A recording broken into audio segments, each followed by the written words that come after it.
문제는 이렇게 되면 미국 정부 입장에서 서비스 부분의 물가 상승은 지금 이런 상황에서 연준의 파월은 좀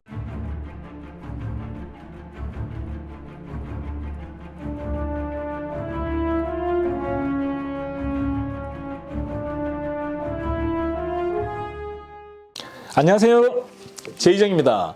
미국 노동부가 1월 고용 상황 보고서를 발표했습니다. 비농업 일자리가 51만 7천 개가 늘었습니다. 예상치를 훌쩍 넘었습니다. 지난해 8월 이후 가장 큰 증가치입니다. 지난번 영상에서 말씀드렸다시피 많은 전문가들이 18만 개 정도를 예상했었는데 거의 3배 정도 웃도는 것입니다. 12월에 26만 개보다 2배 가까이 많은 숫자입니다. 제가 지난번에 말씀드렸을 때도 11월에 대량 해고 때문에 11월에 비해 예상보다 엄청 낮은 12월 실업률 발표를 보고 놀랐다고 말씀을 드렸는데요. 이번에는 더 낮게 나왔습니다. 이렇게 되면 실업률은 역대 최저치입니다. 이렇게 낮은 때가 있었나 싶어서 찾아봤더니 1969년 5월 이후 최저치라고 합니다. 근 50년 정도 만에 최저치의 실업률인 것입니다. 참 아이러니하죠. 여기저기서 가문한다고 시끄러운데 실업률은 역대 전례없는 최저치입니다. 연말 대목 시즌을 지나면서 서비스업 고용이 일반적으로 줄어들고요. 이번에는 불경기 때문에 좀 더 많이 줄어들 거라고 많이들 예상들 했는데 안 그랬죠? 장사가 잘 되나 봅니다. 하긴 쇼핑센터 같은 데 가면 사람들이 넘쳐나기는 하더라고요. 요즘 어디를 가더라도 찾을 데가 없고 식당에서는 1시간씩 기다리는 건 기본처럼 되어 있는 것 같습니다. CPI도 고용지표와 함께 호조를 보이고 있죠. 이것만 보면 세상 다 좋아 보입니다. 좋은 게 좋은 게 아니고 나쁜 게 아니라는 것을 이제 우리 모두가 잘 알죠? 제가 영상에서 몇 번이나 말씀을 드렸죠.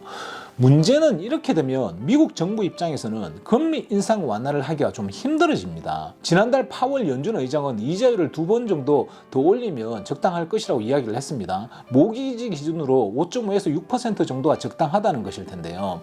저는 개인적인 의견으로 모기지가 6% 정도가 팍팍하지도 않고 느슨하지도 않는 딱 적당한 것 같기는 합니다. 물론 이 부분을 많은 분들이 동의하지는 않겠지만요. 역대 히스토리를 보면 모기지 이자율이 18%를 넘을 정도 있고요. 그리고 평균 7, 8% 정도여서 6% 정도만 되어도 나쁘지 않다는 생각이 듭니다. 6% 정도가 부동산 마켓이 가장 안정적인 상태가 되는 것 같습니다. 다른 산업들은 좀 다릅니다. 지난 몇 달간 뭐가 뭔지 모르게 혼탁한 상황이었는데요. 고용이 여전히 강하다는 것은 어느 정도 현실을 알려주는 감이 있죠. 혼탁한 게 조금 걷어지는 것 같습니다. 뭐가 좀 보이기 시작을 합니다. 서비스 부분의 물가 상승은 금리가 높은데도 좀처럼 꺾이지 않고 있습니다. 그러면 지금 이런 상황에서 연준의 파월은 좀 더 공격적으로 물가 상승을 막으려고 할 것입니다. 이 상태로 간다면 이자율을 좀 더 올릴 확률이 높죠. 지금보다 1% 정도는 더 올리려고 할 것입니다. 제가 누차 말씀드렸다시피 이자율을 올리는 것은 이자율을 올려도 망가지지 않을 자신이 있어야지 올릴 수 있는 것입니다. 이자를 올려서 망가지고 사람들이 폭동을 일으킬 그런 컨디션이라면 이자율을 절대 못 올립니다. 겁나서 못 올리죠. 근데 지금 지표를 보면 좀 더 올려도 무리가 없어 보입니다. 누가 봐도 그렇죠? 통화 긴축한 효과가 여기저기서 나타나고 있으니 올해 안에 폭풍이 몰아칠 것이라고 파월을 살살 달래는 간신히 연준 의장 파월 옆에 좀 많으면 이자를 올리지 않겠지만 그렇지 않으면 이자율을 좀 더 올리려고 할 것입니다. 이자율을 올리는 것은 집값을 잡기 위해서 그런 것이 아닙니다. 파월과 미국 정부는 집값에 별로 관심이 없습니다. 실제로 최근 몇 달간 집을 사러 다니신 분들은 제이정이 말한 것처럼 집값이 폭락하지는 않겠구나 하는 정도는 체감적으로 느껴지실 것입니다. 지역에 따라서는 집값이 올라가겠는데 하고 느끼시는 분들도 많으실 것입니다. 제가 예전 영상에 한번 올렸다시피 이자율을 올린다고 집값이 폭락하는 등식은 성립되기가 대단히 힘듭니다. 잠깐 위태하는 그런 성향은 좀 있습니다. 그보다는 실업률이 훨씬 더 폭발적인 효과를 나타냅니다.